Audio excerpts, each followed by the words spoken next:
Hey there, Saki here from Saki Tech. In today's video, we will do a full comparison between the iPhone 6 and its successor, the iPhone 6s. As you can see, these phones look identical, but there are some definitive under-the-hood improvements worth looking into, such as the 3D touch.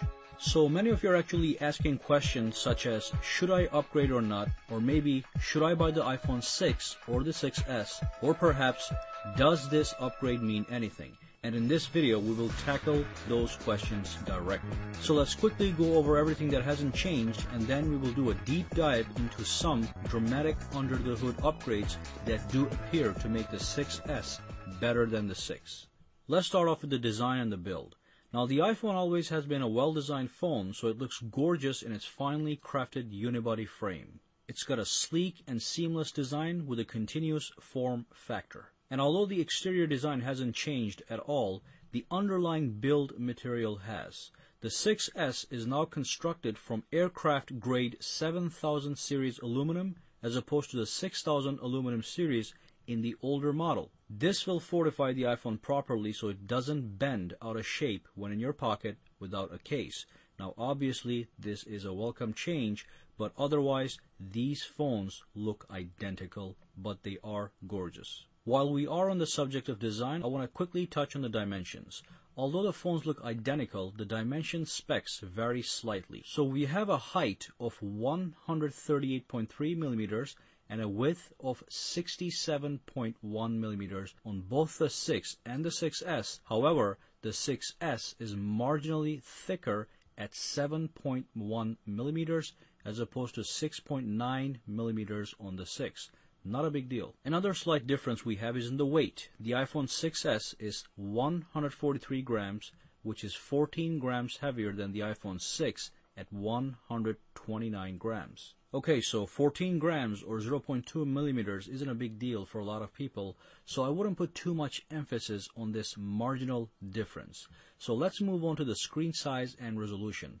The screen size and resolution on both these phones is identical, which is 4.7-inch IPS LCD screen with a resolution of 1334 by 750, which is 326 pixels per inches. Both the iPhone 6 and 6s do have a gorgeous display which allows for rich and realistic colors, but do not expect it to compete with some Quad HD displays we currently have on the market. Regardless, it is a great display and will satisfy any iPhone owner completely. Anyway, so far the 6s and the 6 don't seem to be much different. In fact, they appear to be exactly the same. However, every spec and feature from this point onward will show you that the 6s has drastically improved under the hood. So let's dive into some more exciting stuff. I want to start off with the processor and the memory. So the iPhone 6 runs on Apple A8 chip, which is a 64-bit dual-core processor clocked at 1.4 GHz with 1 GB of RAM. The iPhone 6s, on the other hand, sports a new A9 chip, which is also a 64-bit chip with a dual-core processor clocked at 1.8 GHz but with 2 GB of RAM. So we have a new processor, and this new processor is no joke. It offers a staggering 70% faster processing performance and 90% faster graphics performance. Those are some big numbers, and we will be running a benchmark at the end of this video to see the difference in raw numbers. As for storage, both the 6 and the 6s can be acquired with either 16 GB or 64 GB of internal storage, but with the 6s you can also get a third option with a capacity of 128 GB. Now let's move on to another even more dramatic change, dubbed the 3D touch. 3D touch is actually non-existent on the iPhone 6, so this is a brand new technology, and here is a synopsis of what this feature makes possible on the 6s. It is important to realize that 3D touch is part of multi-touch, but it adds a new dimension to the already existing multi-touch gestures such as tapping, swiping, and pinching. Now this new gesture is known as peek and pop. With a light press on the screen, you can peek into content such as photos, mail, or hyperlinks, and then with a deeper, firmer press on the screen, you can pop right into the full content. Now this is possible, of course, because the iPhone 6s can sense the amount of pressure you apply on the screen with your fingertips. Again, this is a 6s exclusive feature, so if you are in fact mesmerized by this new technology, you should definitely consider the 6s. 3D Touch also allows you to perform quick actions. Certain compatible app icons can be touched, which will pop a menu with available quick actions, as you can see. For instance, you can touch the camera icon, which brings up a quick action menu that allows you to take a selfie or take a photo and more without having to actually launch that app. It's almost like a right-click button for the iPhone. Absolutely fantastic. Of course, there's more you can do, but these are some of the highlights of 3D Touch. Let's also quickly talk about the iOS 9 before we dive into the camera features. Now, both the iPhone 6 and the 6s run iOS 9. And iOS 9, as always, is an exceptionally smooth and stable operating system that has a superior app ecosystem.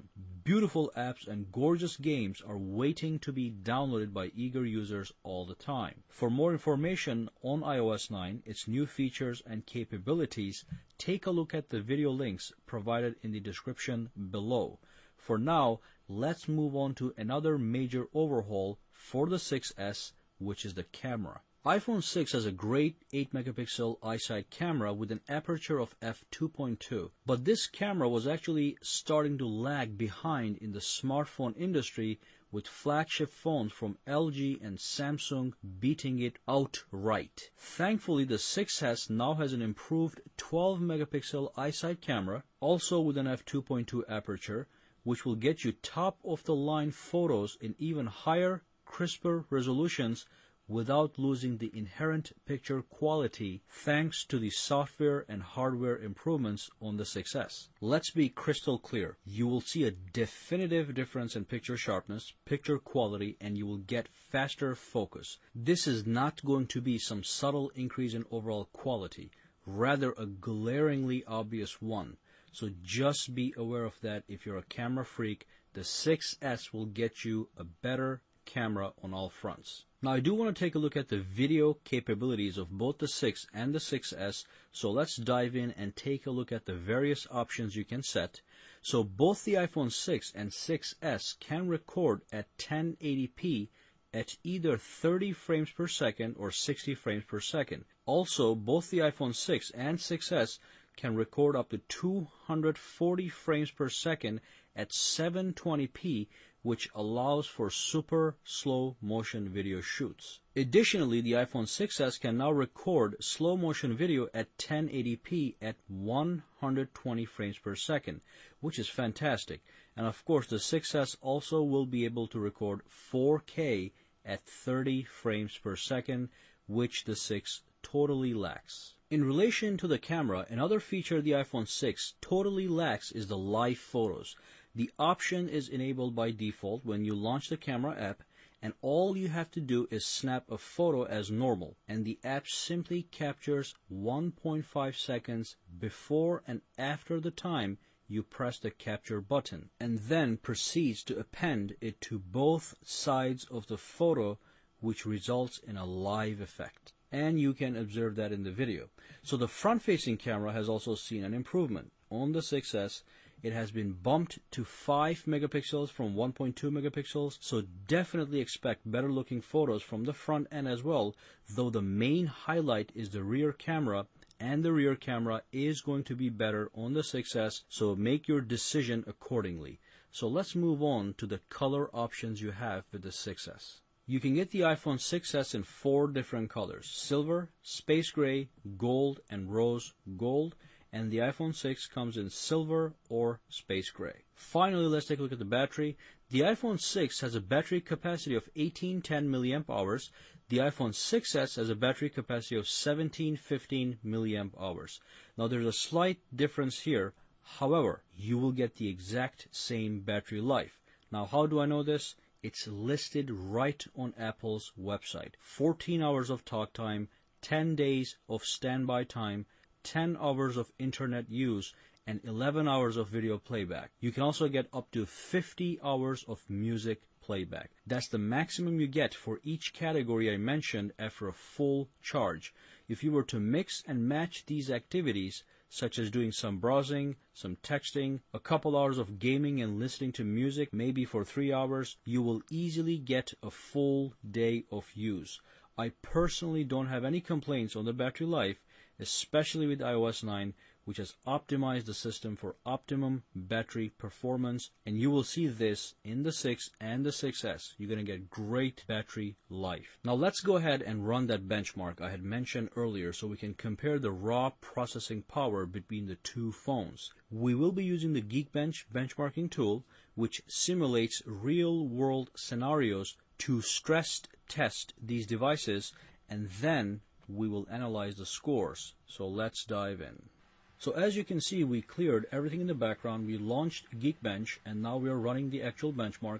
So let me fast forward to the end and show you the results so you can compare the numbers right away.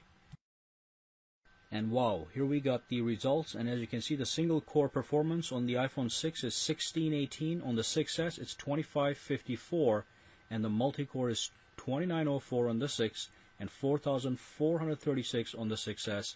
Apple was not lying. I do see a jump in power, which is in the range of 60 to 70%. Absolutely fantastic. So let's do a conclusion. Let's do a recap of what has changed and what hasn't changed and determine which iPhone is the best choice for you. So what has changed? Quite a lot actually, and let's list them one by one. We have the addition of 3D Touch, a newer, improved 12 megapixel camera and 4K video recording, a newer 5 megapixel front-facing FaceTime camera, faster processor and graphics performance, faster Touch ID sensor, and a fortified build against any kind of bending. And now let's take a look at what hasn't changed. The look and the feel of the phone, the screen size and resolution, and most of the dimensions. And that's all. So what to do? Buy the 6S if this is your first iPhone purchase and money is not an issue. There's nothing wrong with having the best of the best if you can afford it. Also, if you're a gadget lover, you probably are itching to get the 6S because of the improvements and the new additions. But remember, despite the improvements, the iPhone 6 isn't some out-of-date piece of crap. It is still a very relevant phone, and it is by no means a slow phone, nor does it have a bad camera. It runs smooth and plays many of the latest games with no problem. But as always, the newer iPhone 6S happens to be the better successor because it is newer. I mean, this thing can natively edit 4K video, so think about that. Do you need that kind of power on your cell phone? And yes, it has 3D Touch, so if you're really mesmerized by this 3D Touch feature, you will have to buy the 6S. Now let's say you don't have enough money, but you still want a newer iPhone. Then go for the 6. It comes with a $100 lower price tag than the 6S on Apple.com, but you can get it much cheaper if you buy a used one on some place like eBay. So tell me what you think. Which one will you buy? Drop a comment below, and don't forget to hit that thumbs up button. Subscribe to Saki Tech for more videos to come, and I will see you guys the next time.